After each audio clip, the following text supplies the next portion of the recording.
അപ്പോൾ ഇപ്പോൾ എവിടെ നോക്കിയാലും നമ്മളിപ്പോൾ കാണുന്ന മൺമസ്കിൻ ചായയാണ്. അപ്പോൾ എല്ലാവരും ട്രൈ ചെയ്ത് നോക്കി. അപ്പോൾ ഞാനെന്നാൽ വീട്ടിൽ നമുക്കൊന്ന് ജസ്റ്റ് ഒന്ന് ട്രൈ ചെയ്ത് നോക്കാം. അപ്പോൾ വേണ്ട സാധനങ്ങളൊക്കെ ഞാൻ കഴിഞ്ഞ ദിവസം ഞാൻ മാർക്കറ്റിൽ നിന്ന് ഹൈപ്പർ മാർക്കറ്റിൽ പോയപ്പോൾ എല്ലാം മേടിച്ച് സ്റ്റോക്ക് ചെയ്ത് വെച്ചിട്ടുണ്ട്. അപ്പോൾ നമുക്കിതൊന്ന് ഉണ്ടാക്കി നോക്കിയാലോ?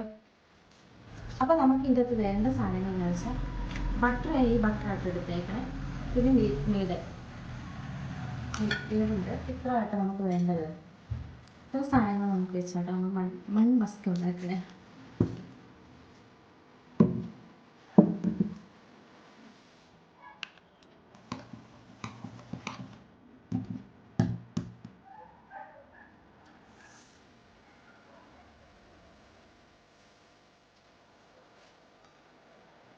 ചായ റെഡിയായേ. അപ്പോൾ ഈ ചായ ഉണ്ടാക്കിയത് എങ്ങനെയാണെന്ന് വെച്ചിട്ടുണ്ടെങ്കിൽ ചായപ്പൊടിയും ഏലക്കായും ഇട്ട് ഞാൻ തിളപ്പിക്കാൻ വെച്ചു. വേറെ ഒരു പാത്രത്തിൽ പാലും തിളപ്പിക്കാൻ വെച്ചു. അത് ഒരു തിളച്ച് വന്നിട്ട് ഒരു 5 മിനിറ്റ് കൂടി എക്സ്ട്രാ ഞാൻ വെച്ചിട്ടോ. അതുകൊണ്ട് ഒന്ന് കുറുകി വരും. ഒത്തിരി കുറുകണ്ട, ജസ്റ്റ് ഒന്ന് കുറുക്കുമ്പോഴത്തേക്ക് ഞാൻ എടുത്തു. ഇത് രണ്ടും കൂടി മിക്സ് ചെയ്ത്